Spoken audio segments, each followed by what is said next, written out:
Bonjour à toutes et à tous. Dans cette vidéo, je vais corriger les questions 4, 5, 6 et 7 de votre activité de la séquence 6, la partie 1. À la question 4, on vous explique que les pales de l'éolienne décrivent un cercle. Et on vous demande de calculer la surface balayée par ces pales.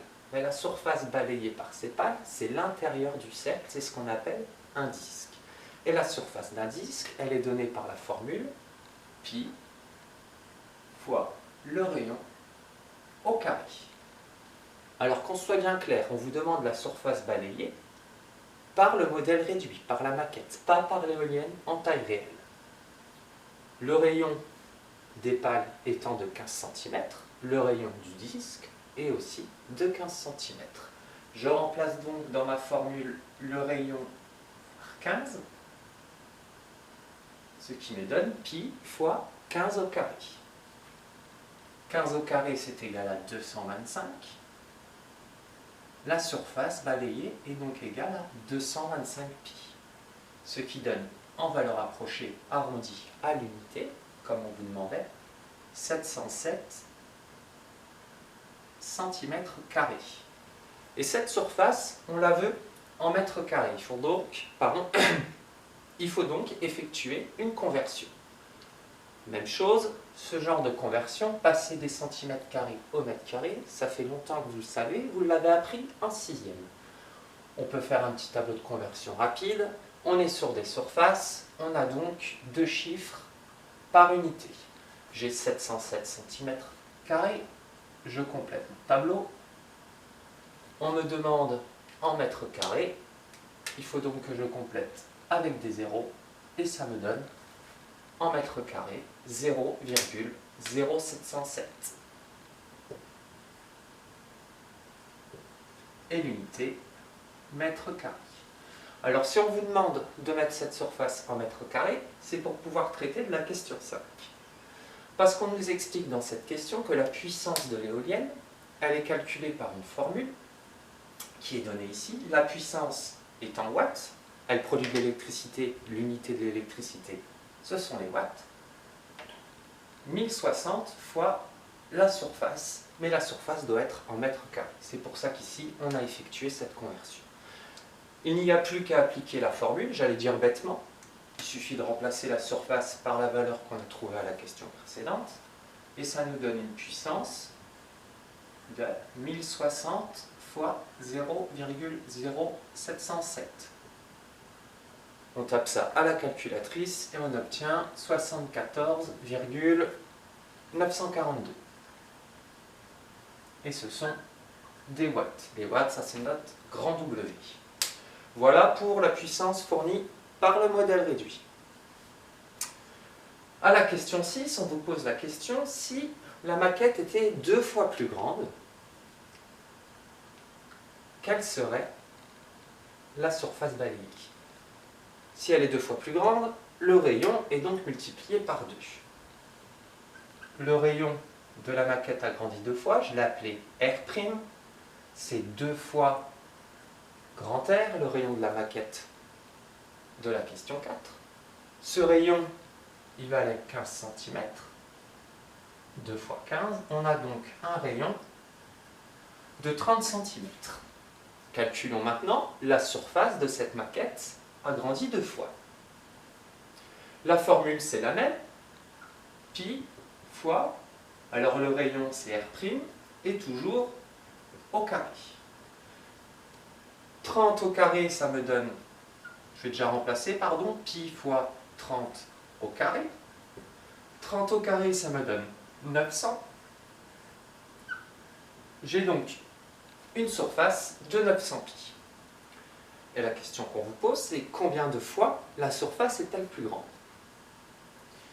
Eh bien, pour ça, il suffit de calculer un rapport. S', la surface du disque la surface décrite par l'éolienne agrandie 2 fois, divisé par 225 pi, la surface de la maquette au départ. Ça se fait assez simplement parce que pi, c'est une lettre, elle a la même valeur, 3, 14, etc., etc. Je peux donc ici simplifier par pi. Il me reste 900 sur 225. Et 900 sur 225, eh bien c'est tout simplement égal à 4, parce que 225 fois 4, ça fait 900. La surface balayée, elle est donc 4 fois plus grande. Ici, une petite remarque. 4, c'est 2 au carré.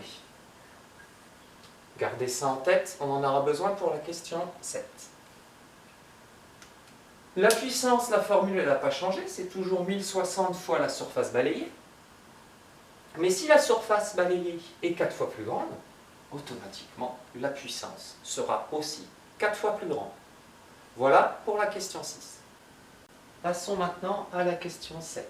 Alors avant de passer à la question 7, je vais corriger deux petites erreurs que j'ai dites dans les questions précédentes.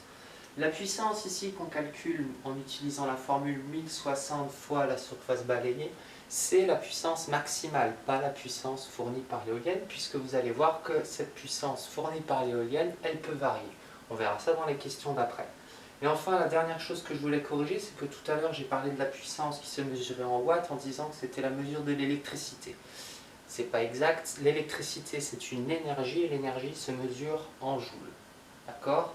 Maintenant, la puissance fournie par l'éolienne, elle est en watts, elle est bien donnée pour la puissance maximale par cette formule-là.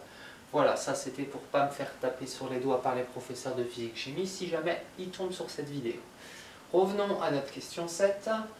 On vous posait la question pour une maquette 3 fois plus grande. Qu'en est-il de la surface balayée et du coup de la puissance maximale fournie par l'éolienne? Alors si jamais la maquette est 3 fois plus grande, on obtient un rayon de 3 fois R, c'est-à-dire 3 fois 15, c'est-à-dire un rayon de 45 cm. Ok, du coup la surface, toujours la même formule, elle est encore ici, pi fois le rayon au carré. Donc ici, le rayon, je l'ai appelé R', pardon.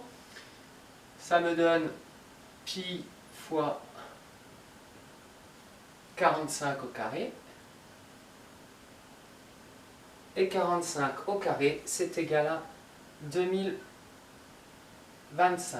J'obtiens donc une surface de 2025 pi. Du coup, quel est le rapport entre une surface où la maquette a été agrandie 3 fois et la surface de départ?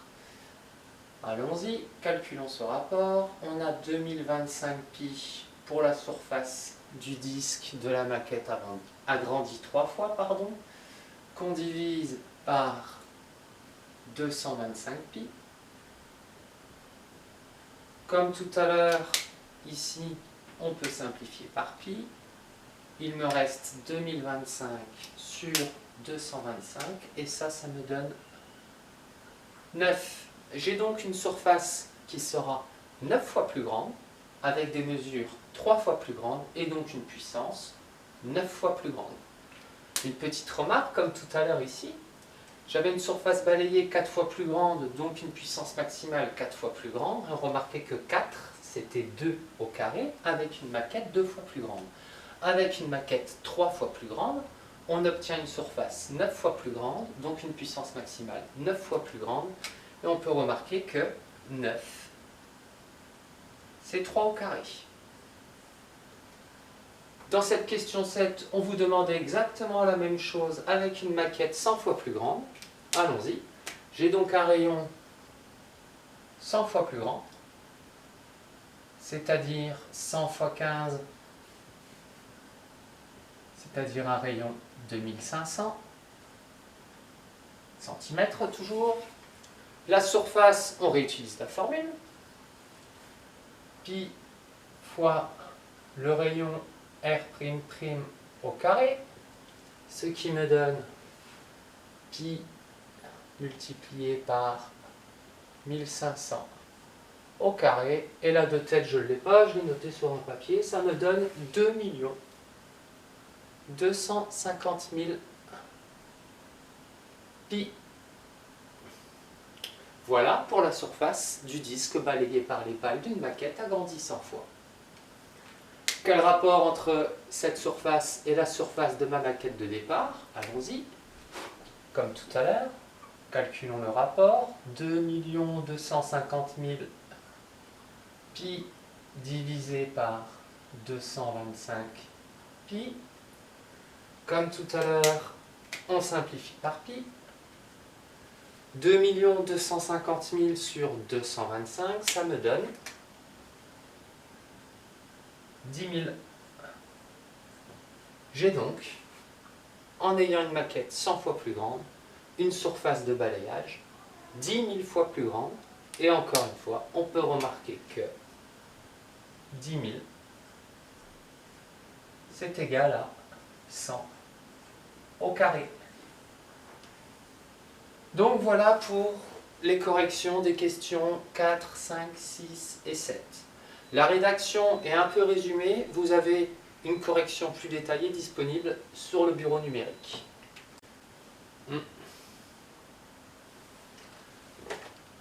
Les traits de fraction alignés avec les signes, c'est mieux.